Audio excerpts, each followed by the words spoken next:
que tu acclames. Salue le Seigneur là où tu es. Déplace-toi, salue celui qui est à côté de toi. Dis-lui, je t'aime de l'amour du Seigneur. Dis à quelqu'un en ligne, je t'aime de l'amour du Seigneur. Je t'aime de l'amour du Seigneur. Je t'aime de l'amour du Seigneur. Je t'aime de l'amour du Seigneur. Je t'aime de l'amour du Seigneur. Quand je vois en toi la gloire de mon roi, oui, je t'aime de l'amour du Seigneur. Oui, je t'aime. Oui, je t'aime de l'amour du Seigneur.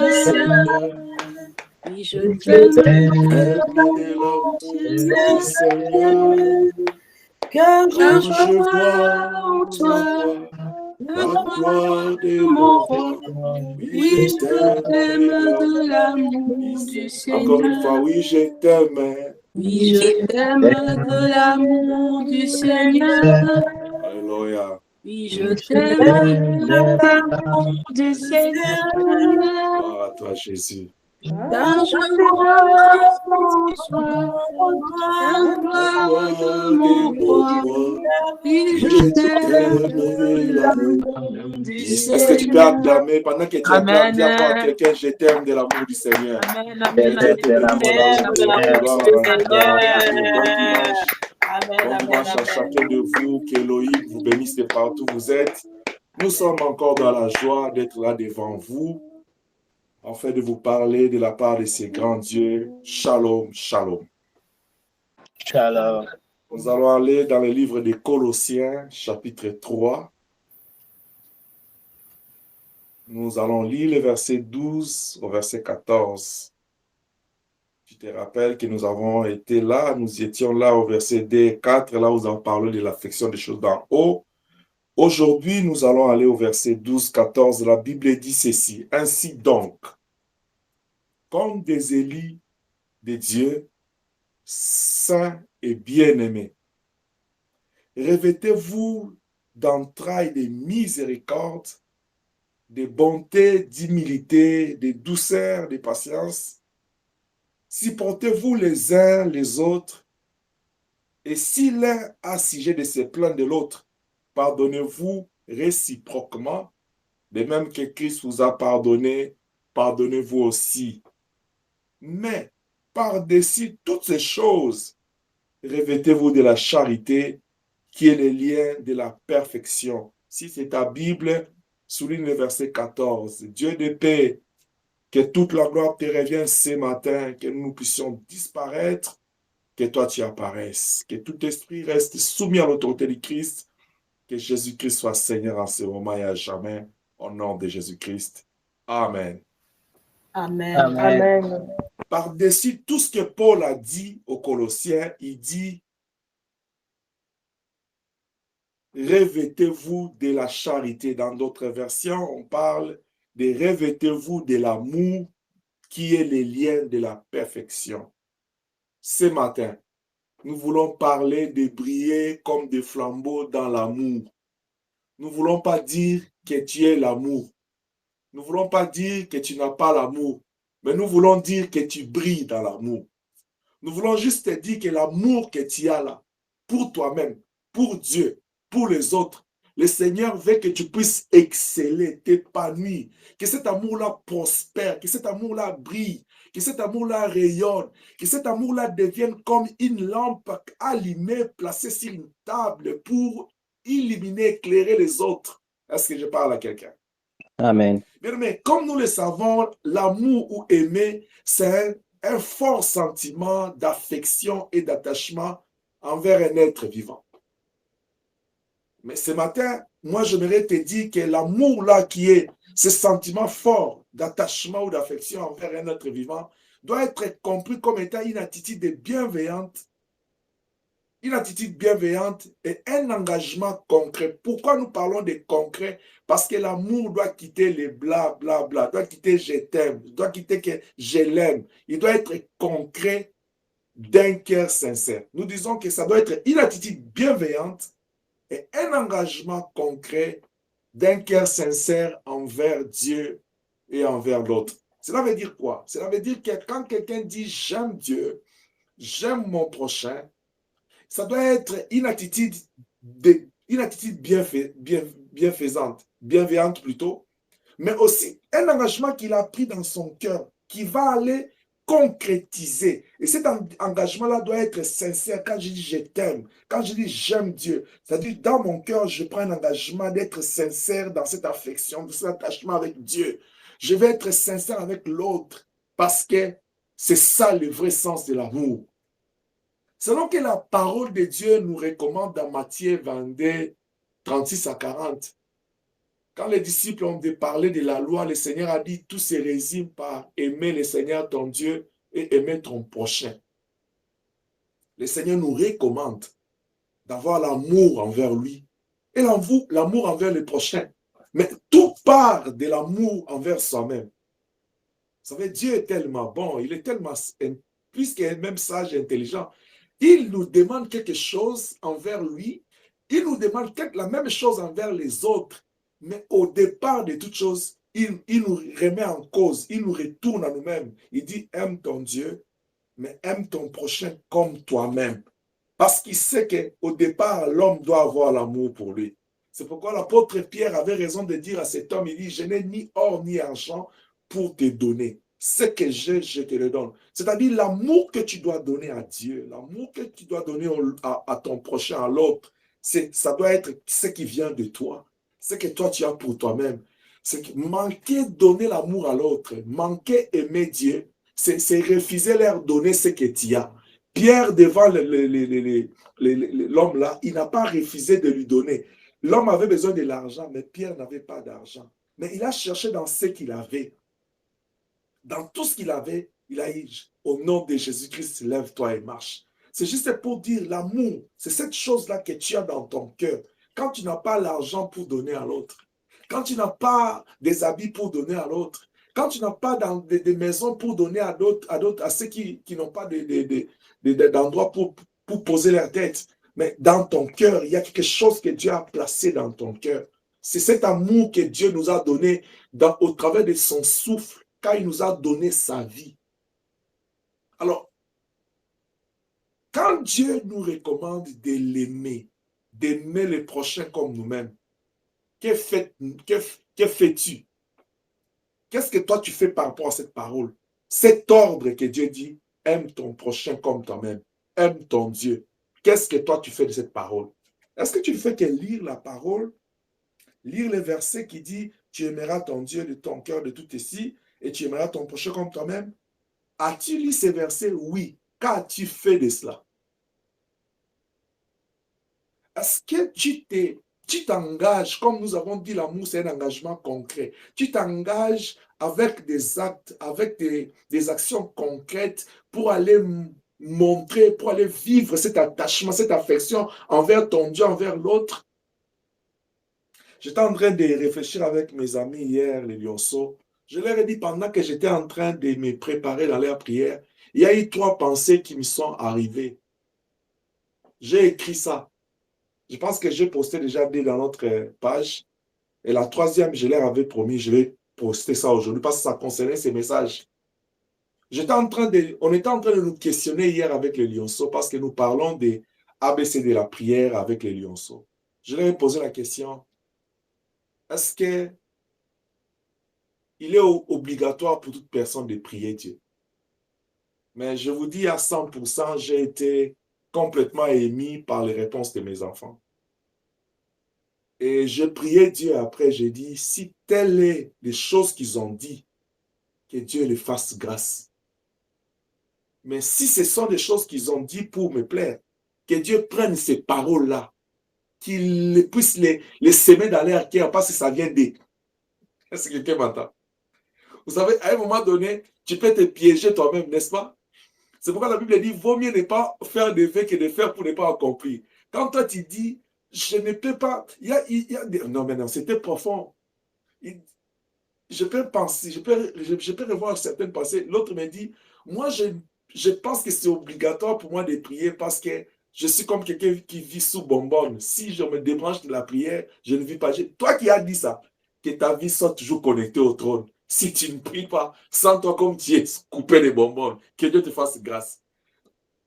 Et directement, ils ont dit, pour moi, c'est obligatoire. Je leur ai démontré pourquoi c'est obligatoire. Je ne vais pas revenir sur ça parce que j'ai écrit cette pensée-là. Ce matin, je vais à la troisième réflexion. La parole de Dieu nous recommande d'aimer Dieu et d'aimer son prochain. La première question que je nous pose, le fais-tu? Penses-tu que tu es obligé d'aimer Dieu ou d'aimer ton prochain? Prends une seconde pour répondre à cette question. Penses-tu que c'est obligatoire? Tu es obligé, c'est obligatoire pour toi ou pour un homme d'aimer Dieu et d'aimer son prochain? Penses-tu à cela? Qu'est-ce que tu penses par rapport à ça? Est-ce que c'est obligatoire d'aimer? Parce que la Bible dit dans Matthieu 22, 36 à 40, d'aimer Dieu et d'aimer son prochain comme toi, comme soi-même. Mais selon toi, tu penses que aimer, c'est obligatoire d'aimer Dieu? Est-ce que je suis obligé d'aimer Dieu? Est-ce que je suis obligé d'aimer l'autre parce que la Bible a dit? Tellement on est beaucoup, je ne peux pas aller pour prendre les réponses de tout le monde. Mais je t'invite à réfléchir.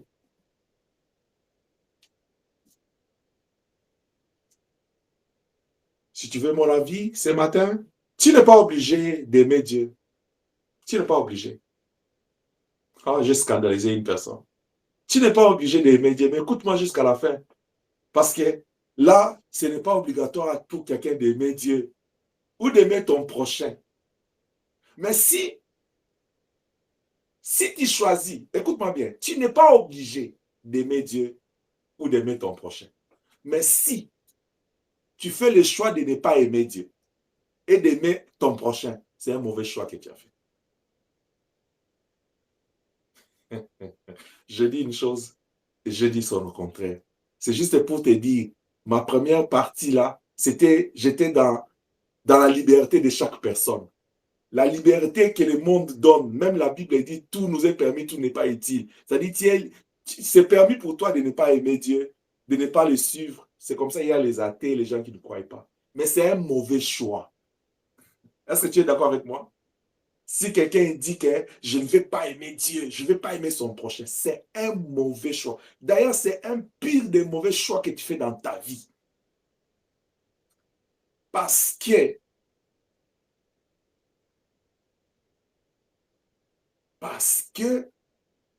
tu aimes et tu souhaites que Dieu t'aime. Tu veux aussi que les autres puissent t'aimer. Mais comment toi, tu prends le choix, tu fais le choix de ne pas aimer Dieu et d'aimer les autres? Tu n'es pas obligé d'aimer ton créateur ou ton prochain, mais c'est un mauvais choix de ne pas les aimer. Parce que Dieu, il t'aime. Et tu veux que les autres puissent aussi t'aimer. Alors, le Seigneur te rappelle ce matin. Quand tu penses que ce n'est pas obligatoire pour toi d'aimer Dieu, quand tu penses, là je parle à l'église et je parle à quiconque va m'écouter, quand tu penses que tu es libre de faire le choix d'aimer Dieu ou de ne pas l'aimer, quand tu penses que tu es libre de faire le choix d'aimer ton prochain ou de ne pas l'aimer, c'est ton choix, mais c'est un mauvais choix. Parce qu'au départ, toi, tu bénéficies déjà de l'amour de Dieu. Et au final, toi, tu souhaites que les autres puissent t'aimer. Mais parce que tu bénéficies déjà de l'amour de Dieu. Comment tu ne peux pas aimer Dieu? Parce que tu bénéficies déjà de l'amour des autres ou tu souhaites que les autres puissent t'aimer. Comment tu ne peux pas te sentir obligé de les aimer aussi? Voici quelques raisons qui montrent que nous sommes obligés, nous sommes appelés, que c'est un bon choix d'aimer Dieu et d'aimer les autres. Voici quelques raisons que je peux te démontrer que quand quelqu'un fait le choix de ne pas aimer Dieu, c'est un mauvais choix. Première raison, qu'est-ce que la Bible dit? Matthieu chapitre 10, verset 8. La Bible dit, ce que vous avez reçu gratuitement, donné gratuitement. Parce que Dieu nous aime gratuitement. Nous devons l'aimer aussi gratuitement. Est-ce que quelqu'un est d'accord avec moi? Amen. Dieu nous aime gratuitement. Nous n'avons pas payé pour que Dieu nous aime. Parce que Dieu, déjà, dès le départ, il nous aime gratuitement. Nous devons l'aimer et nous devons aussi aimer les autres parce que la Bible nous dit, ce que nous avons reçu de lui gratuitement, donnons aussi gratuitement. Je suis en train de dire à quelqu'un ce matin, l'amour de Dieu, nous l'avons reçu gratuitement. La grâce, ça fait partie est composé de faveurs imméritées, ce que Dieu nous donne gratuitement. Et dans la grâce c'est l'expression de l'amour de Dieu. Genèse 1, 26. Quand Dieu il crée le monde pendant les 6 jours, quand il prend la décision de créer l'homme, l'homme n'existait pas. L'homme n'a pas négocié avec Dieu. C'est pourquoi la Bible dit, Dieu demande, il pose la question, de qui j'ai pris conseil? Qui m'a conseillé pour créer le monde? De qui, si je débitais, je suis allé prêter chez qui, emprunter chez qui plutôt, pour que je puisse faire ce que j'ai fait. Tout ce que nous sommes, quand Dieu prend la poussière de la terre, il donne une forme. C'est par son amour qu'il a déclaré, faisons l'homme en notre image. Bien aimé, nous sommes le fruit de l'amour gratuit de Dieu. Est-ce que je parle à quelqu'un? Amen. Parce que nous venons de dormir, là nous venons de nous réveiller. C'est par la volonté de Dieu, par la gratuité de l'amour de Dieu. Dieu nous a réveillés par amour, c'est gratuit. Comme un jour, Jos me disait, je ne paye pas de facture. Oui, parce que c'est gratuit. Et étant donné que nous avons reçu cet amour-là gratuitement, nous sommes obligés d'aimer Dieu, de lui retourner ce qu'il lui nous a donné. Souvenez-vous, quand nous apportons à Dieu, mettons-nous toujours à l'esprit que nous ne donnons pas à Dieu, nous lui retournons parce que c'est lui qui nous donne en premier. Et comme Dieu nous a donné l'amour, il nous demande ce matin, afin que nous puissions remettre aux autres ce que nous avons reçu de lui gratuitement. Voilà la première raison. C'est-à-dire faire un choix de ne pas aimer Dieu, faire un choix de ne pas aimer l'autre, c'est un mauvais choix. Parce que nous avons déjà au préalable reçu l'amour venant de Dieu. Que Dieu nous bénisse. Amen. Deuxième raison qui nous pousse à dire que quelqu'un qui fait le choix de ne pas aimer Dieu, de ne pas aimer son prochain, c'est un mauvais choix. La deuxième raison, Actes des Apôtres, chapitre 20, verset 35. Qu'est-ce que la Bible dit? Il dit, il y a de la joie à donner qu'à recevoir. Déjà, nous avons reçu la grâce de Dieu, l'amour de Dieu gratuitement, et il nous est demandé de retourner gratuitement. Mais la Bible te dit, malgré que Dieu t'a donné le premier, malgré que les autres te donnent l'amour le premier, mais il y a de la joie quand c'est toi qui donnes, pas quand toi tu reçois. Mais le monde est à l'envers aujourd'hui. Les gens, ils veulent plus recevoir en première et même pas donner en second lieu, même pas donner après. Les gens, ils veulent toujours prendre parce que l'égoïsme est entré dans les mondes. Tu sais pourquoi tu verras quelqu'un dit, toi là, d'ailleurs, toi là, tu ne m'appelles même pas. Mais est-ce que toi, tu appelles l'autre? Toi, tu ne me visites pas. Est-ce que toi, tu visites l'autre? Toi, tu ne m'aimes pas. Est-ce que toi, tu aimes l'autre? Toi, tu ne me respectes pas. Est-ce que toi, tu respectes l'autre? Nous sommes arrivés à un moment où il y a une inversion de valeurs. Mais la Bible, dans ce verset de Actes, veut que chaque personne, avant de demander à l'autre, avant de recevoir de l'autre, avant d'attendre de l'autre quelque chose, que tu sois d'abord disposé et disponible, apte et capable de donner. Soyons de ces enfants de Dieu qui sont debout avec un cœur ouvert pour d'abord donner, pour agir et non pour attendre, pour recevoir. Parce que quand tu donnes, c'est comme quelqu'un qui sème. Et quand tu sèmes, tu vas récolter. Que notre Dieu soit béni. Amen. La deuxième raison qui fait que tu es obligé d'aimer Dieu et d'aimer l'autre, ton prochain, c'est parce qu'il y a de la joie à donner. Cela veut dire que quand tu donnes l'amour à Dieu, tu dois le donner avec joie. Tu dois être dans la joie d'aimer Dieu. Tu dois être dans la joie d'aimer l'autre. Ça ne doit pas être quelque chose de difficile pour toi. Ça ne peut pas être quelque chose de peiné, de souffrir avec. Que tu dois faire beaucoup d'efforts. Non, tu dois être complètement c'est quoi le mot que je voulais utiliser là? Très relaxé plutôt quand tu donnes cet amour-là. C'est-à-dire, il n'y a pas de pression. Il n'y a pas de dette morale. Tu lui donnes avec joie. L'amour-là se traduit par la joie de donner. Troisième raison. Romains chapitre 8. J'aimerais que nous puissions lire ensemble ces versets. Parce que c'est important.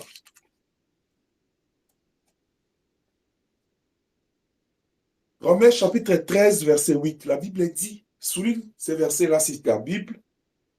Ne devez rien à personne si ce n'est de vous aimer les uns les autres.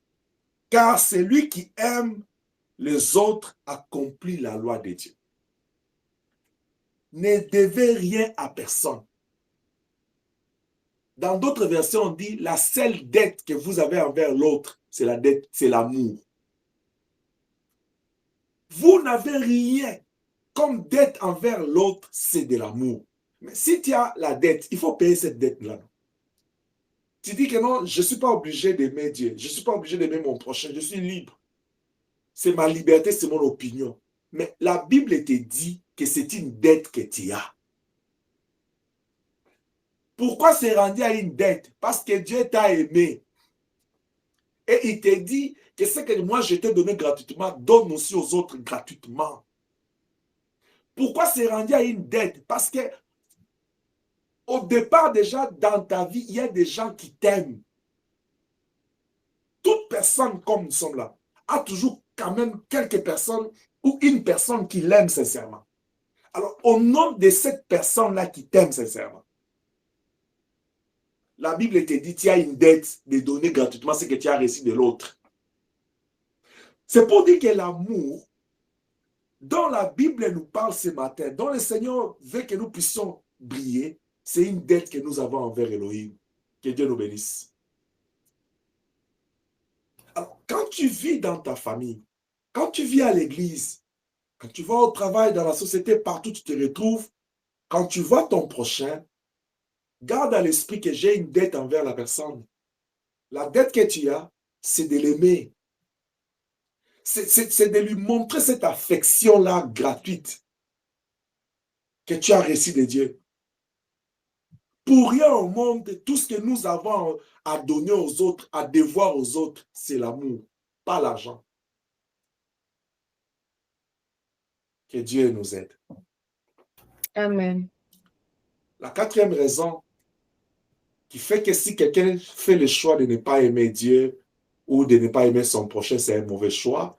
Si quelqu'un pense que non, il ne peut pas aimer Dieu, il ne peut pas aimer son prochain, nous avons dit que c'est un mauvais choix. La quatrième raison, parce que la Bible dit dans Jean chapitre 1, verset 12, il dit à tous ceux qui ont cru à la parole, à tous ceux qui l'ont reçu, il leur a donné le pouvoir de devenir enfants de Dieu. Maintenant que tu es né de nouveau, tu as la nature de Dieu, l'amour et l'ADN de Dieu. C'est-à-dire, si on peut considérer Dieu comme un être humain, son sang, son ADN, il y a l'amour dedans. Tu peux aller lire dans 1 Jean 4, à partir de 7 à 21. Tu verras qu'on dit que l'amour est de Dieu, l'amour vient de Dieu.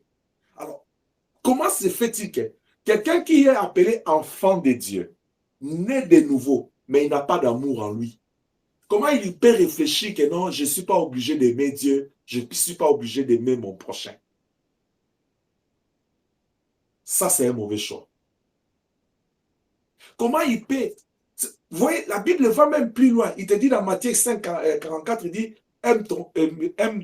aimez vos ennemis. C'est-à-dire, la Bible va loin pour te démontrer la puissance de l'amour, les champs de l'amour. Il te montre ces champs et il dit, même tes ennemis, il faut les aimer. Pourquoi même aller aimer quelqu'un qui te hait? Parce que c'est une dette que tu as envers lui. Que Dieu nous bénisse. Amen. L'amour, c'est la nature d'Élohim. Tu ne peux pas être enfant d'Élohim et tu n'as pas l'amour envers Dieu ni envers ton prochain. Mais tu ne peux pas être un enfant de Dieu, tu as l'amour en toi, mais tu ne sais pas le donner aux autres. L'amour, bien-aimé, nous devons briller dans ça. Si nous sommes nés de nouveau, nous sommes nés dans l'amour. Et nous devons vivre dans l'amour, pas l'amour avec l'amour. C'est ça la volonté de Dieu. Qu'est-ce que la Bible dit dans Jean, chapitre 15, versets 12 à 13? La Bible dit quoi? C'est ici mon commandement, aimez-vous les uns les autres comme je vous ai aimé. Vous voyez? Parce que lui nous a aimés, ça devient une dette que nous devons lui retourner et donner aux autres. Il n'y a pas de plus grand amour que de donner sa vie pour ses amis. Quand tu es né de lui, parce que l'amour vient de lui. Tu dois avoir ça dans ton cœur, dans ton sang, dans ton âme. Et ça doit être facile pour toi de communiquer cet amour dans ton environnement. Si jusqu'à ce matin, tu as des difficultés à aimer l'autre, que Dieu te fasse grâce. Parce que si tu es vraiment un enfant de Dieu, tu es vraiment un serviteur de Dieu, tu es vraiment un citoyen céleste, l'amour, c'est l'ADN de ceux qui sont de Dieu. Que Dieu nous bénisse. La dernière raison que je vais évoquer ce matin, qui nous rend obligés d'aimer Dieu et d'aimer les prochains. Jacques chapitre 2, verset 8.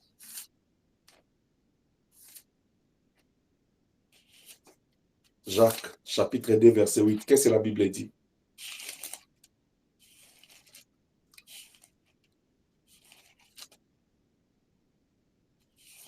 Jacques chapitre 2, verset 8.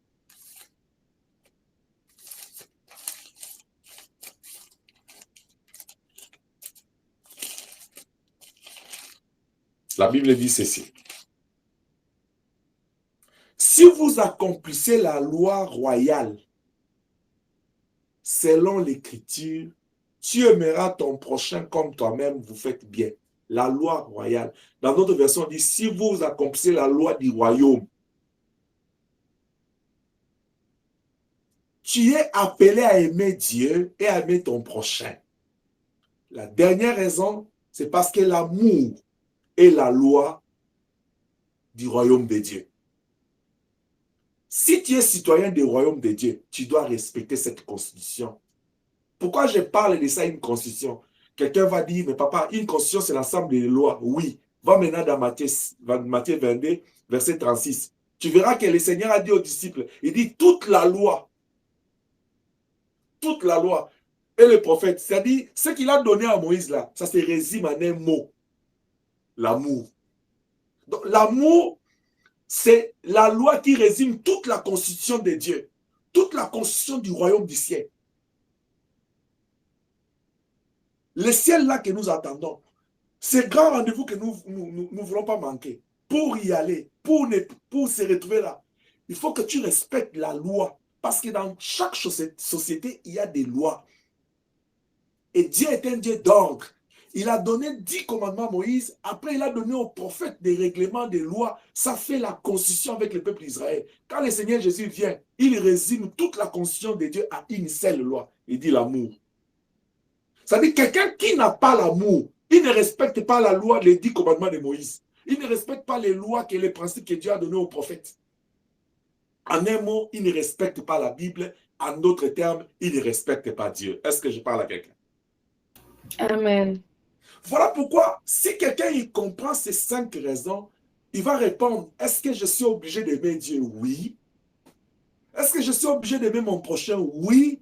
Pourquoi? Parce que la Bible me recommande de donner gratuitement ce que j'ai reçu de Dieu. La Bible me dit qu'il y a de la joie à donner qu'à recevoir. La Bible me montre que je suis citoyen du ciel. Comme étant citoyen du ciel, notre loi, notre coutume du ciel, c'est aimer, c'est l'amour. Bien aimé, tu ne peux pas être conduit par un autre sentiment. Comme nous avons dit, c'est un fort sentiment d'attachement, d'affection. Parce que de l'autre côté, chez les voisins, c'est la haine. Et le diable, quand il vient nous combattre, il vient avec la haine. Un enfant de Dieu, tu ne peux pas être dans la haine. Et si tu es debout pour combattre le diable, tu ne peux pas combattre le diable avec l'arme qu'il utilise pour te combattre. Voilà pourquoi la Bible te dit, aime tes ennemis. Parce que les ennemis, quand ils viennent nous combattre, ils viennent avec la haine. Que Dieu nous fasse grâce. Que le Seigneur nous aide. Que dans nos cœurs abonde l'amour. Et que nous puissions briller dans l'amour.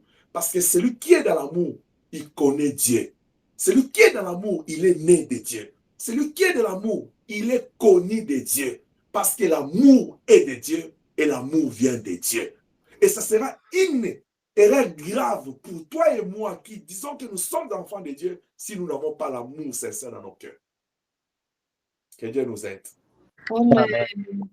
Bien, mais cet amour dont nous parlons n'est pas une chanson. Comme nos frères, ils ont chanté et dit « Je l'aime, je l'aime ». Je ne parle pas de la chanson.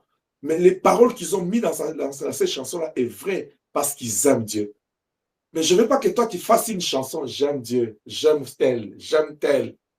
L'amour ne doit pas être une chanson simple. Ou bien comme je l'ai dit, il doit être comme les blabla, j'aime. Non. Mais il doit être démontré plus par les actes. De façon pratique et visuelle, l'amour doit être démontré par les actes. En parole et en acte. Et de façon visuelle. Il ne faut pas dire à quelqu'un, tu vois, même si je ne viens pas te voir là, loin des yeux, près du cœur, je t'aime. Non, non. C'est lui, là, il a besoin de voir les choses de loin des yeux, près du cœur là. Non. Si tu aimes quelqu'un, montre les actes et les actions que tu l'aimes. Que ce soit les paroles, que ce soit les actes. C'est ça le vrai sens d'amour que Dieu nous a, à laquelle Dieu nous a, auquel Dieu nous appelle. Parce que Dieu lui-même, parce que comme l'amour vient de lui, et quand il nous aime, il a démontré ça par les actes. Je parle de Genèse 1, 26. Et tout au long de notre vie, Jean 3, 16 démontre que dit, car Dieu a tant aimé le monde. C'est-à-dire, à cet acte-là, quand il envoie son Fils unique à la croix, cela montre le sommet, la perfection de l'amour de Dieu pour nous.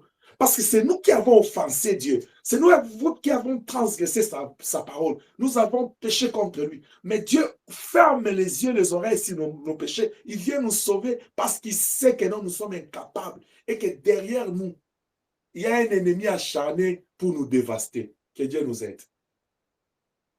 L'amour doit être en action, doit être exprimé, doit être mis en pratique. De façon visuelle. Tu n'as pas besoin de crier « je t'aime », non. Pose l'acte. La personne peut voir que ça, c'est l'acte d'amour. Juste l'acte. Oh, non, non, tu vois ce que je fais là? C'est pour te je t'aime. Non, non, ne parle pas. Laisse les actes parler. Jésus-Christ arrive à Gethsémani. Il voit la douleur qui l'attend. Il voit la coupe. Il dit « non, Père, éloigne de moi cette coupe. C'est horrible, c'est affreux. » Mais quand l'amour a retenti dans son cœur, il dit « non, que ta volonté soit faite. » À la croix, pendant qu'il était en train de gémir, c'est quand les gens ont confirmé que non, certainement c'est le Fils de Dieu. Mais pourquoi ils sont arrivés à confirmer? Parce que les actes ont parlé. Les actes ont parlé. Jusqu'au point où quand il criait « Elia, Elia, pourquoi tu m'as abandonné ?» Il disait, et il commence à appeler et à invoquer Élie. Mais il a fallu que les actes parlent. Bien aimé, laisse les actes parler de ton amour envers Dieu et de ton amour avec les autres. Ne dis pas dans la bouche « je l'aime ». Non, non. Laisse là les actes et les paroles d'amour démontrer que cet amour-là en toi, c'est un engagement concret. C'est en cela que Dieu nous appelle. Parce que nous n'avons pas à devoir aux gens autre chose que l'amour. Et nous n'avons pas à nous justifier devant les gens. C'est Dieu qui sonde dans nos cœurs. C'est Dieu qui voit la sémence de l'amour. Laisse que Dieu puisse, encore ce matin, placer l'amour dans nos cœurs et l'arroser au nom de Jésus-Christ. Amen. Amen. Dieu, il nous démontre l'amour. C'est pourquoi l'amour doit être en pratique. Parce que lui-même, il l'a mis en pratique. Lui qui nous demande d'aimer, il a mis cet amour en pratique. Le Seigneur Jésus lui-même aussi. Si tu vas dans Éphésiens 5, 25 à 27, la Bible dit, Marie, aimez vos femmes comme Christ a aimé l'Église. Il a donné sa vie pour l'Église et il prépare l'Église pour le présenter comme une Église puissante et glorieuse devant son Père. Jésus-Christ ne s'est pas arrêté à dire seulement j'aime l'Église. Non, non. N'arrête pas seulement à dire j'aime mon Église plus près de toi. Qu'est-ce que tu fais pour cette Église? C'est quoi ton apport? Ne reste pas là seulement à dire que bon, tu pries où? Je suis plus près de toi. C'est quoi ton pasteur? Les domestiques? Non. Qu'est-ce que toi tu fais qui démontre ton attachement, ton amour à cette œuvre? Combien de temps que toi tu prends pour prier pour l'homme de Dieu, pour prier pour l'Église, pour prier pour les enfants de Dieu? Combien de temps que tu prends, tu restes là, comme tu as l'habitude de faire, tu restes, tu fais des projets de l'année pour toi, tu fais des prévisions, des calculs, des projets, des budgets pour ta vie. Combien de temps que tu fais pour l'œuvre, pour Dieu? Christ a pris toute sa vie, il a donné pour l'Église. nous qui l'avons offensé, nous qui avons péché contre lui, il est venu nous chercher. Bien aimé, même quand on crachetait sur lui, il pouvait arrêter, à tout moment, il pouvait arrêter la mission. À Gethsémane, il a démontré qu'il pouvait arrêter à tout moment. Mais à cause de l'amour, et comme Dieu avait mis les combles dans son amour, il avait tant aimé le monde. Jésus est l'expression de l'amour tant de Dieu pour le monde. Cet amour-là, comblé de Dieu. Alors, cet amour pesait sur lui. Tu sais, quand tu as l'amour en toi, même quand quelqu'un te fait du mal, tu vas sentir l'amour va aller chercher, chercher cette personne, une place pour la personne dans ton cœur. Alors, pose-toi la question ce matin, dans ton cœur, combien de gens tu as déjà effacé, tu as déjà tué, ils sont déjà morts pour toi, ils n'existent pas. C'est la haine, ce sont des rankings, des animosités qui a pour la place. Qu'Élohim te délivre au nom de Jésus-Christ. Amen. Mais tu es là en train de crier Alléluia aux âmes. Tu es là en train de chanter Je t'aime dans l'amour du Seigneur. Mais dans ton cœur, celui qui songe dans tes rêves, il sait chacun de nous comment il se présente ce matin dans sa présence. L'amour doit être en pratique. Dieu l'a démontré. Le Seigneur l'a montré aussi. Et le Seigneur nous demande à notre tour d'aller démontrer cet amour. Pourquoi nous devons les démontrer? 1 Corinthiens chapitre 3. Va avec moi. Dans 1 Corinthiens chapitre 13. Ça, c'est notre tour. Dieu l'a démontré en pratique. Le Seigneur Jésus l'a démontré par sa mort. Maintenant, il est notre temps, Église, d'expérimenter l'amour en pratique. Et qu'est-ce que Paul nous recommande? 1 Corinthiens chapitre 13. Quand je parlerai les langues des hommes et des anges, et si je n'ai pas l'amour, la charité, je suis comme un airain qui résonne ou un cymbale qui retentit. C'est-à-dire, si je parle les langues, comme vous le savez, je les parlerai dans les dons, si je parle les langues des hommes ou les langues des anges. Mais si je n'ai pas l'amour en moi, je peux parler les chicabo, chicanini. Je parle toutes formes de langues, mais si dans mon cœur, il n'y a pas l'amour, la Bible dit ce sont des blabla, ce sont des bruits devant Dieu. Quand j'aurai les dons de prophétie, la science de tous les mystères et de toute la connaissance, quand j'aurai même toute la foi jusqu'à transporter les montagnes, si je n'ai pas la charité, je ne suis rien. Tu vois? Moi, je suis un prophète. Moi, je prophétise avec les... Ah, tu connais cet homme-là. Il faut venir dans notre église. Il y a des prophéties tic au tac.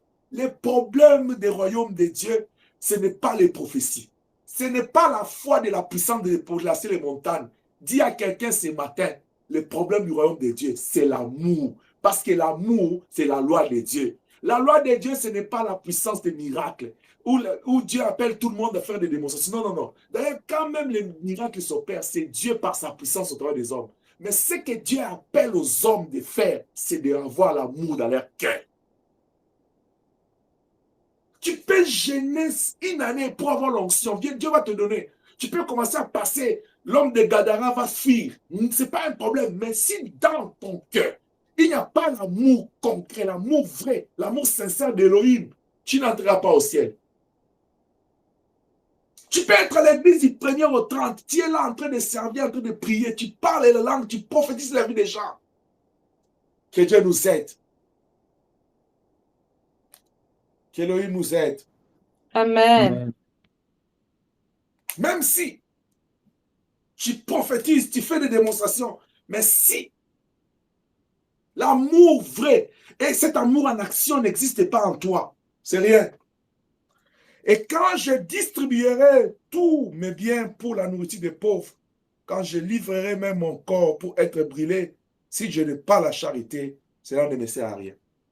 Même si je donne aux pauvres, même si je donne au monde, même si je donne des dons de libéralité à l'église, je suis en train de donner des dons aux hommes de Dieu, aux veuves, aux orphelins, à tous ceux qui sont les démunis. Si dans mon cœur, je ne le fais pas avec amour, si dans mon cœur, je fais pour que les gens m'acclament, la Bible dit c'est rien.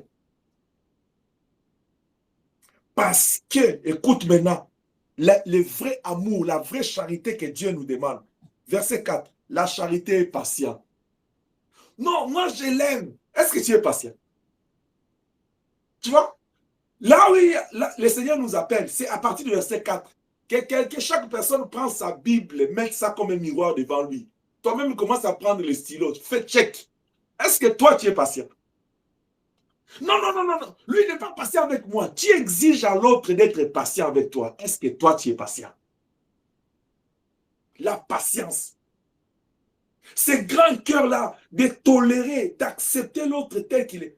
Vous savez, il y a une chose. L'Église, nous nous comportons pas comme Elohim l'éveille. La Bible dit, Dieu ne remet pas dehors celui qui revient vers lui. Mais l'Église aujourd'hui a taillé les mesures. Il dit, celui-là, non, celui-là, pas ici. On chasse même les gens à l'Église.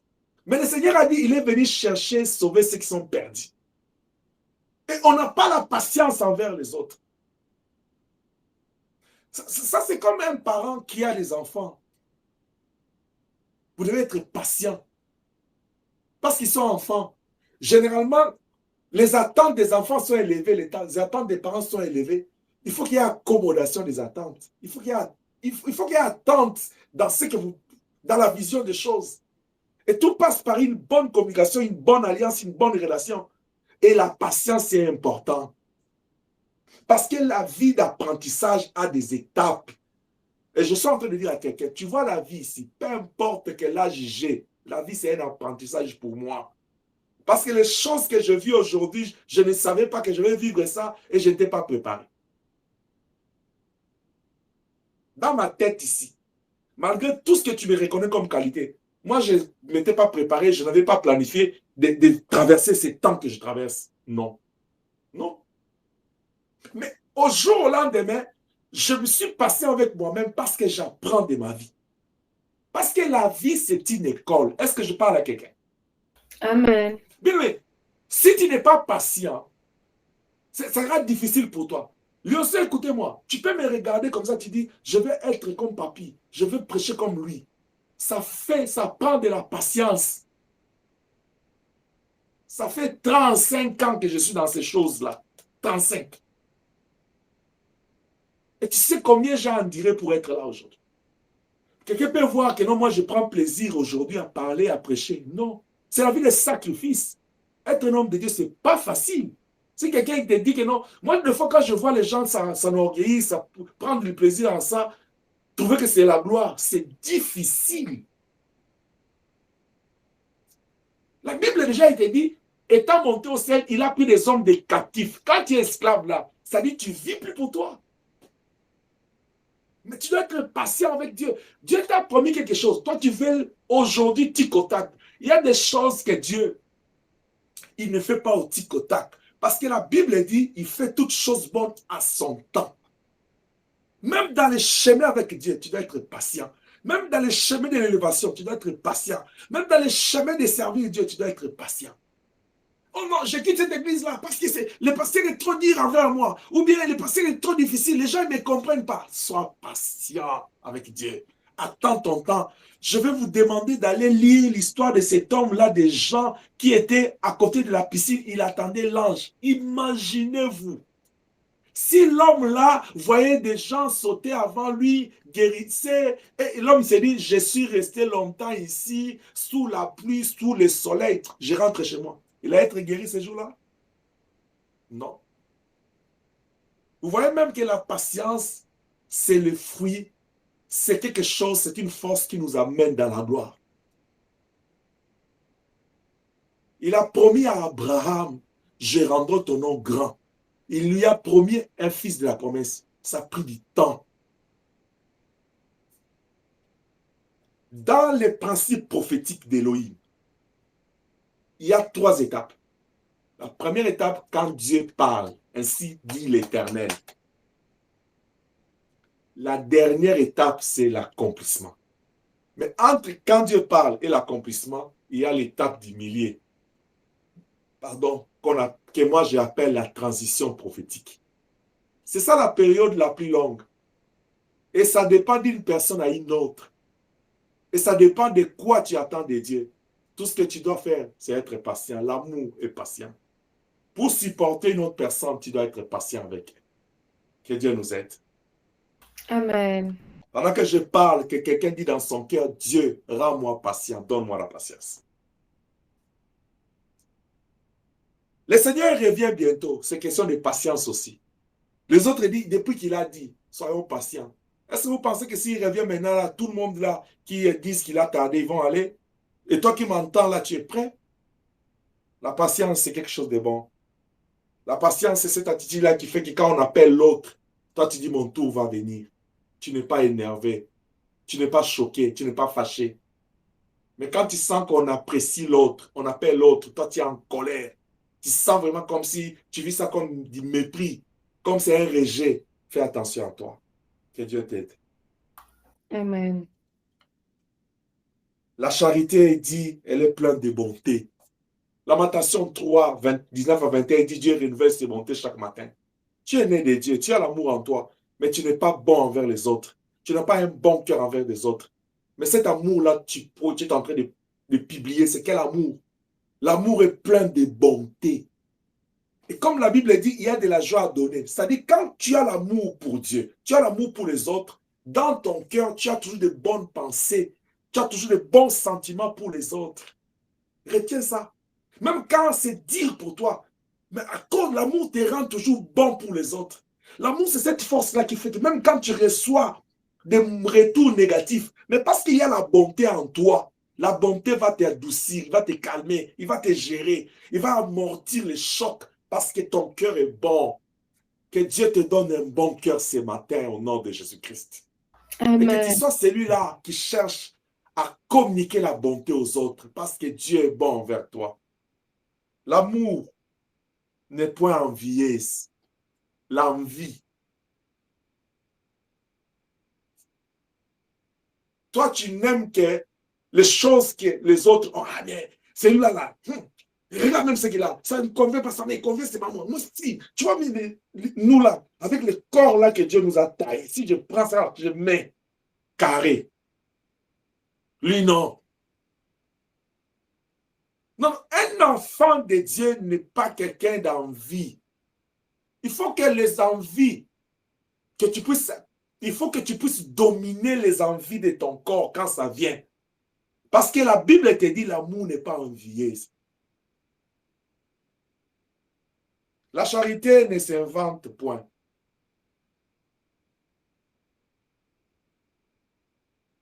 Un enfant de Dieu qui a l'amour n'est pas vantard.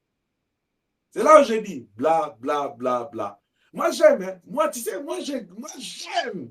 On ne demande pas si tu aimes. La Bible dit action. Et laisse les actes parler. Ne parle pas toi-même. Ne parle pas toi-même. Il ne faut pas te faire valoir. Et la Bible va encore plus le dire que non, l'amour ne s'enfle pas d'orgueil. Il ne faut pas se faire valoir, se faire élever au-dessus des autres et au détriment des autres pour les réduire et les mépriser. L'amour ne fait pas ça. L'amour ne fait pas ça. L'amour ne s'élève pas au-dessus des autres et l'amour ne méprise pas les autres.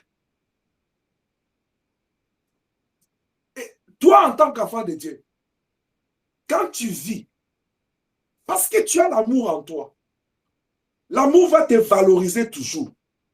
Mais ne laisse pas la valorisation de l'amour de Dieu en toi t'amener à t'enorgueillir.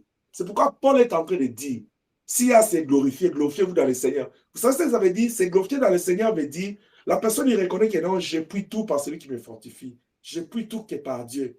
Ce que je suis, c'est la grâce. Ce que je suis, c'est l'amour de Dieu. C'est ça la façon de se glorifier dans le Seigneur. Ce n'est pas vous dire que non, j'ai autant de maisons, autant de voitures, autant de montants dans mon compte. Moi là, moi je travaille, tu vois. Non, non. Parce que l'amour, il ne fait pas monter au-dessus des autres et les mépriser, les réduire. Il va toujours se demander, ah si je dis ça, l'autre là qui n'en a pas, comment il va se sentir? On n'est pas en train de te dire, de te priver de ta vie, non. On est en train de dire attention à la mère, à la clamée publique. Parce que là, tu vas aller indisposer les pauvres. Tu vas aller indisposer les gens qui te traversent. Quand toi, tu en as, pense au moment où tu n'en avais pas. Mais au même moment, pense à ceux qui n'en ont pas au moment où toi, tu en as. Comment ils vivent. Au lieu d'aller leur démontrer, de parler comme David avait fait, comme Ézéchias avait fait, il faut aller leur les aider. En quoi ils ont besoin. La gloire d'une personne, on le vit, on peut le réaliser dans ce qu'il est capable de faire pour les autres, comme poser comme action. Et bannir l'orgueil, bannir les vantardises. La charité ne fait rien de malhonnête. La malhonnêteté. Dans la malhonnêteté, je vois les mensonges, je vois l'hypocrisie. Parce qu'un malhonnête, il est dans ces deux choses, les mensonges et l'hypocrisie. Là, je parle beaucoup aux enfants. Les jeux de cache-cache, les jeux de faire des choses, et vous êtes conscient que non, ça ne fait pas bon. Si vous aimez vos parents, si vous aimez papy, si vous aimez l'église, ne soyez pas des enfants malhonnêtes. Parce que l'évangile que nous vous prêchons, ce n'est pas l'évangile de la malhonnêteté, c'est l'évangile de la bonté. Est-ce que Lyonceau, vous m'écoutez? Amen. Que la bonté gagne vos cœurs et que la malhonnêteté aille loin de vous.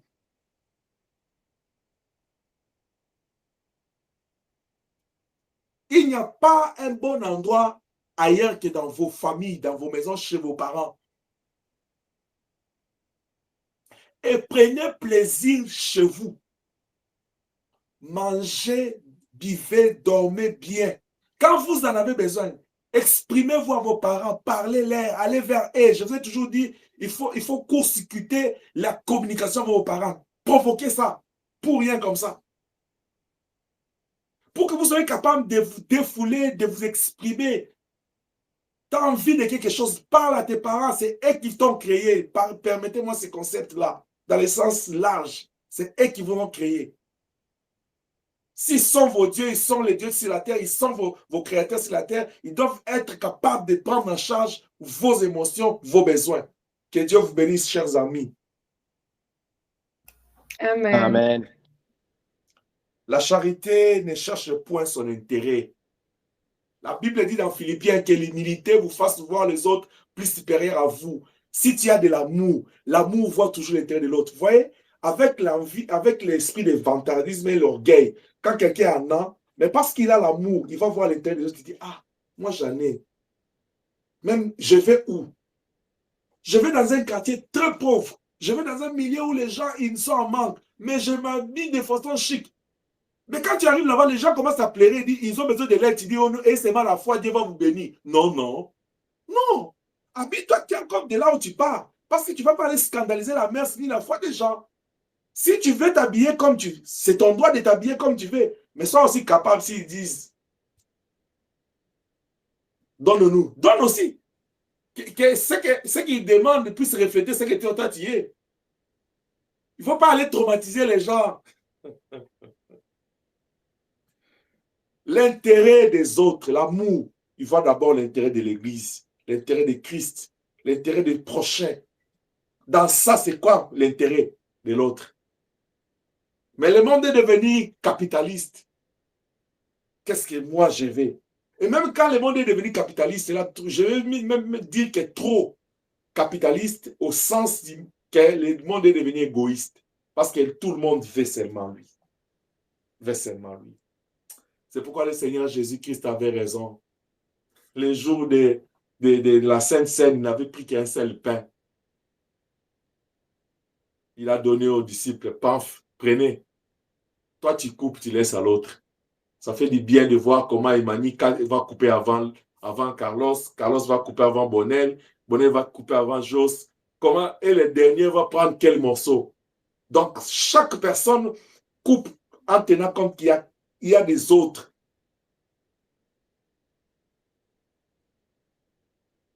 Quand nous on grandissait, il y avait des expressions, on dit, quand tu veux manger, mais tel est où?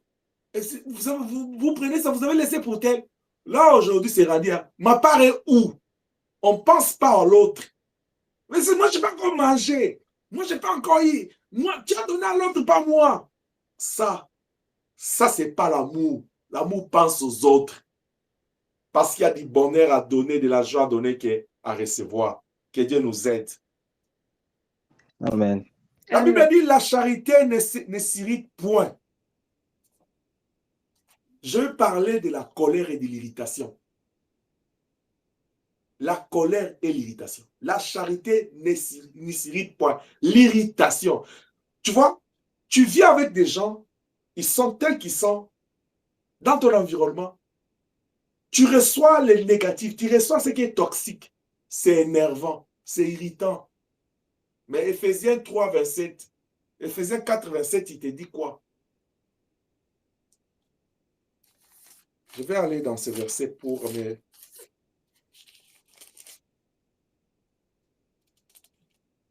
Ephésiens 4, 26, la Bible dit, si vous vous mettez en colère, ne pêche point.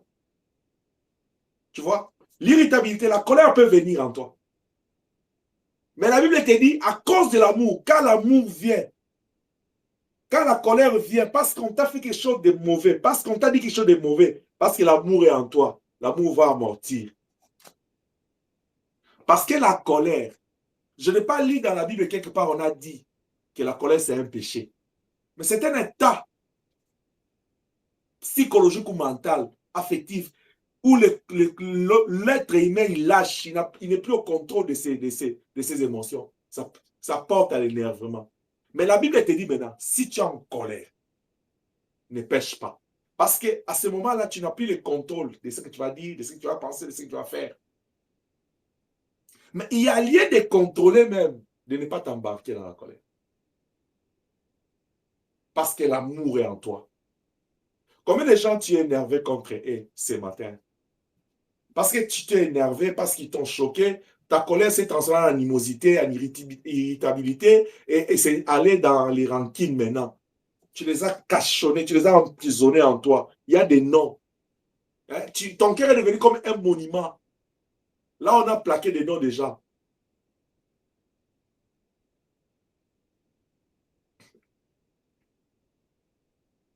Tu en as toute une liste de gens plaqués dans ton cœur.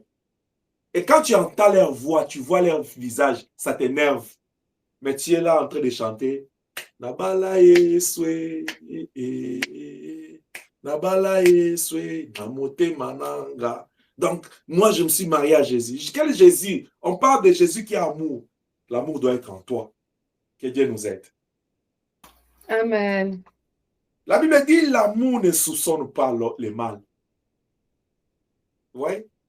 Quand on a l'amour, on ne soupçonne pas quelqu'un. Parce que les soupçons viennent quand tu n'as pas de preuves. Quand tu as écouté une information sans réfléchir et sans vérifier, tu t'embarques. Fais attention aux informateurs. C'est pourquoi Psaume 1, il te dit, « Heureux l'homme qui ne marche pas selon les conseils des méchants, qui ne s'assoit pas avec les moqueurs. »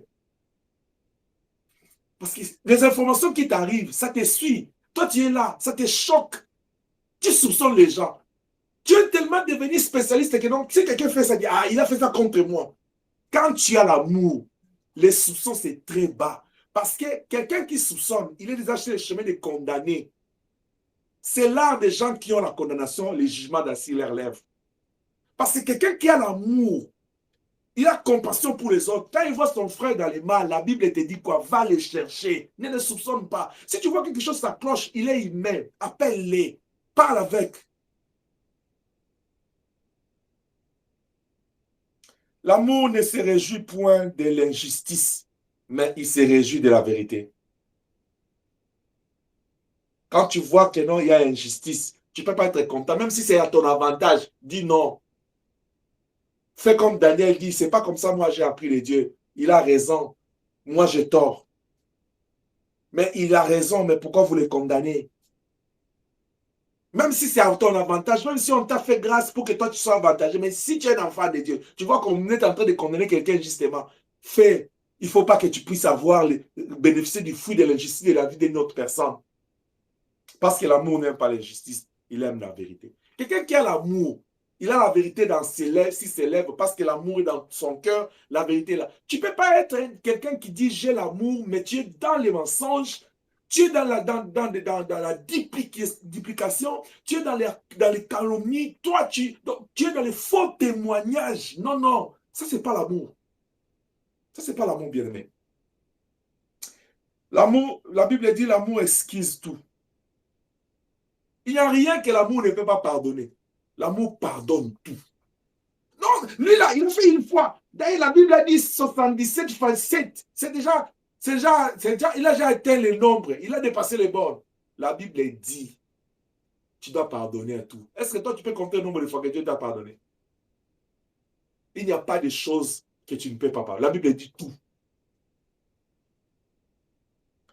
La Bible dit encore, l'amour croit en tout, elle espère en tout et supporte tout. Vous voyez, tel que moi je suis là. Si tu viens me dire des choses, je vais croire à ce que tu dis. Je ne vais pas aller chercher à fouiller parce que la personne qui est mieux placée pour me dire tes choses, c'est toi-même. Si tu choisis dans ce que tu veux me dire, moi je vais te répondre par rapport à ce que... Je suis comme un médecin. Tu viens à l'hôpital, tu dis j'ai les maux de tête. Pendant que tu as les maux de ventre, je te donne les médicaments des maux de tête. Si tu pars avec, tu bois et que ça ne fonctionne pas, tu peux dire il n'a pas bien fait. Ce n'est pas mon problème. Moi, j'ai répondu par rapport à ton problème. Si tu ne veux pas être vrai, sincère, ouvert avec ton pasteur, il va faire comme ça. Moi, je ne veux pas aller chercher, fouiller les choses. Non, non. C'est comme quelqu'un qui dira, je ne suis pas capable de te dire ce que toi tu es censé de me dire. Je ne suis pas capable d'aller chercher à comprendre ce que toi tu es censé de me faire comprendre. Parce que quand quelqu'un a besoin de l'aide, il exprime son problème clairement. Mais si tu fais le choix, ça je vais dire au pasteur, ça je ne vais pas dire. Ce n'est pas moi, c'est toi-même, tu es en train de ralentir les choses dans ta propre vie. Ce n'est pas moi. L'amour supporte tout. Tout. Est-ce que tu es capable de supporter tout? Non, il m'a énervé, lui là, non, non. Non, non, non, non. Et c'est pourquoi la Bible dit, l'amour ne périt jamais. Les prophéties prendront fin, les langues cesseront, mais la connaissance... Les langues cesseront, la connaissance disparaîtra. Mais l'amour ne sera jamais, ne prendra jamais fin, ne périra jamais. Pourquoi? Parce que Dieu est amour. Parce que le Seigneur est amour. Comme Dieu est éternel, l'amour c'est l'ADN de Dieu. Je vais terminer par te dire, l'amour que nous parlons ici, que c'est celui-là que nous avons reçu de Dieu, que nous recevons des autres, et que Dieu nous recommande que nous puissions donner aux autres. Cet amour-là, bien-aimé, c'est une force de vie dans notre âme, que le mal ne peut pas vaincre.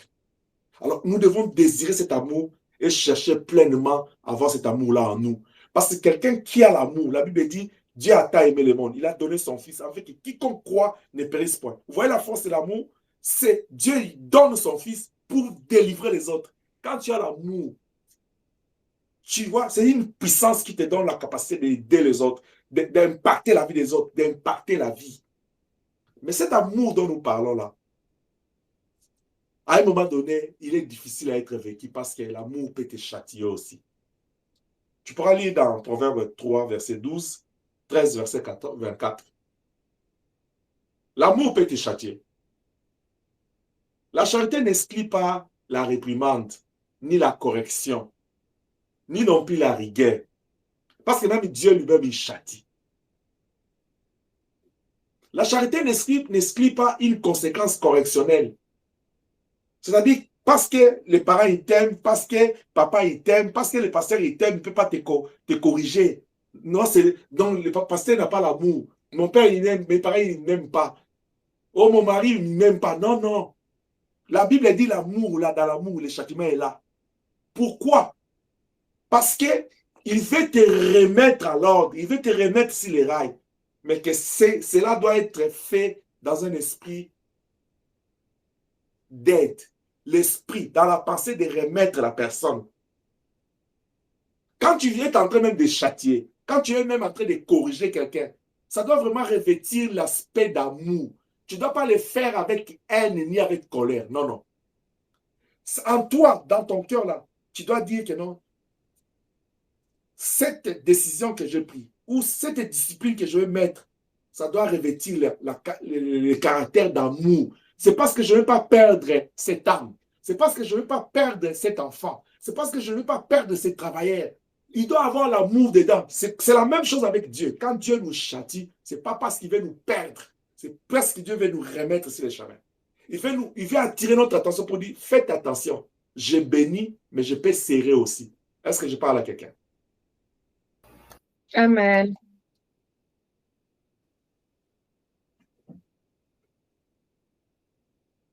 Bien-aimé, quand tu vas avoir le temps, tu vas lire dans 2 Thessaloniciens 5, 7, là où l'apôtre Paul dit que le Seigneur dirige votre cœur vers l'amour et vers la patience du Christ. Ça, c'est ma prière ce matin. Parce que Dieu nous appelle à briller dans l'amour. Je veux que Dieu dirige les cœurs de plus près de toi vers l'amour et la patience en Christ. Parce que l'amour de Dieu apporte la délivrance. L'amour de Dieu apporte la paix. L'amour de Dieu apporte l'épanouissement. Quelqu'un qui a l'amour de Dieu, Psaume 90, verset 14, 90, verset 14, il dit, quand tu as l'amour, tu sentiras la paix intérieure. Tu sentiras la joie en toi. Parce que l'amour, c'est une force qui apporte la guérison de l'âme. C'est pourquoi ma prière ce matin, que l'Éternel dirige les cœurs de plus près de toi vers l'amour de Dieu. Que l'Éternel nous dirige vers la patience. Que cet amour-là révèle vraiment le caractère de 1 Corinthiens 13. Ouvre tes deux mains. Prie avec moi ce matin. Dis à Dieu, fais-moi briller dans l'amour au nom de Jésus-Christ. Élève ta voix, commence à prier dans le nom puissant de Jésus-Christ. Dis à Dieu, fais-moi briller dans l'amour au nom de Jésus. Augmente-moi la dose de l'amour au nom de Jésus-Christ. Aide-moi à vivre dans l'amour au nom de Jésus-Christ. Marche avec moi dans l'amour au nom de Jésus-Christ. Parce que l'amour vient de Dieu et l'amour est de Dieu. Que le Seigneur t'accorde l'amour pour Dieu, t'accorde l'amour pour ta famille, t'accorde l'amour pour tes enfants, t'accorde l'amour pour tes parents, t'accorde l'amour pour ta femme et ton mari, t'accorde l'amour pour tes amis, t'accorde l'amour pour tes sœurs, qui t'accorde l'amour, demande Dieu l'amour dans ta vie. Le Seigneur dirige ton cœur vers l'amour de Dieu, vers la puissance de Dieu. Elohim nous facilite. Dirige nos cœurs vers l'amour et la patience du Saint-Esprit. Le Seigneur accorde l'esprit de patience.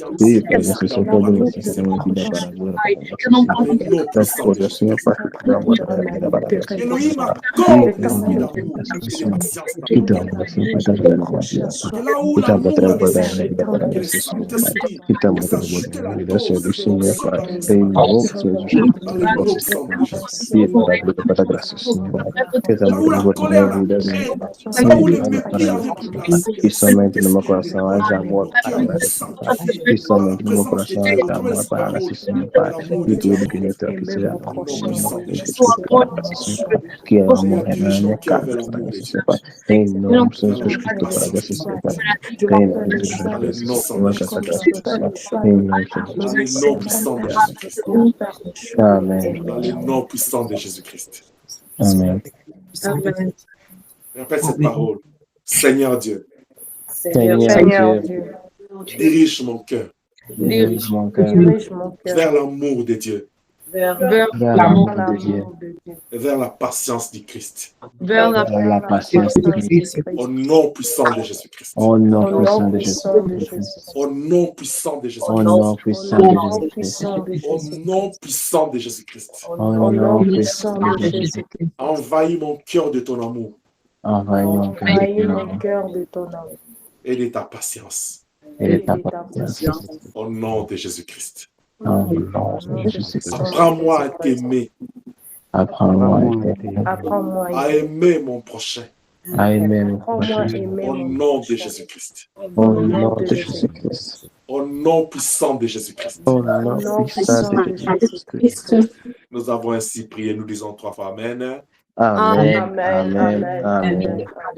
Qu'Elohim nous bénisse abondamment. Que Dieu te bénisse. Nous sommes arrivés à la fin de notre prière de ce jour. Pendant que nous sommes en train de donner les annonces de la semaine, Si tu n'as pas encore transféré ton offrande, ta dîme, ton action de grâce, tu peux le faire à ce moment. Nous rappelons que le mercredi, nous serons là pour notre équipe d'enseignement. Et par la grâce de Dieu, nous allons aller encore parler dans notre point qui concerne briller dans les services de Dieu. Et je pense que ce point-là pourra nous prendre le mercredi, le dimanche, peut-être on pourra le terminer la semaine. Nous nous approchons petit à petit de notre programme des 3. Donc, cette semaine, on sera là le mercredi à 18h, vendredi à 22h, et le samedi, les Lionceaux à 18h juste. Notre kit des dimanches à 10h30. Comme vous le savez, nous avons reculé d'1 heure. Donc, observez l'heure qui est sur vos téléphones, sur vos électroniques là. C'est ça la vraie heure. Corrigez sur vos montres. Je pense que ça va frapper les uns les autres. C'est comme qui dira, quand on va vers l'hiver, on recule d'1 heure. Quand l'hiver finit, on avance d'1 heure. Donc, il faut retenir ce mécanisme-là. Tant que tu es ici, là, c'est comme ça que ça va fonctionner. Alors, pour nous, ça ne change pas grand-chose en termes d'air, mais ça change par rapport aux modifications. Quelqu'un pouvait se réveiller aujourd'hui, il est 9 heures, par contre, il était encore 8 heures. Mais c'est beaucoup plus pour les gens qui sont à l'extérieur, qui doivent nous suivre. Ce qui était, on avait l'écart de 5 heures, ça devient maintenant 6 heures. Pour ceux qui ont enlevé l'écart de 6 heures, ça devient 7 heures. Donc, c'est de cette manière-là. Vendredi, on sera là pour la prière. La semaine, le mois de décembre s'en vient petit à petit, où nous sommes en train de nous préparer par rapport aux 13 jours de prière. Nous avons intitulé les 13 hôtels d'Abraham. Nous commençons les 3. Vous avez déjà les spots, vous avez les programmes. Et j'espère que chacun se prépare par rapport aux directives que nous avons données. Voilà pour le communiqué pour ce matin. J'espère que je n'ai pas oublié quelque chose. Si jamais il y en a, on va poster dans le groupe. Est-ce que ce matin, il y a quelqu'un qui est venu pour la première fois parmi nous? Y a-t-il quelqu'un qui a prié avec nous pour la première fois? Voilà. Nous allons nous tenir debout pour remercier le Seigneur, prier pour ce mois de novembre qui commence. Tu vas détruire tous les plans du diable contre ces mois. Tu vas prier pour toi, pour ta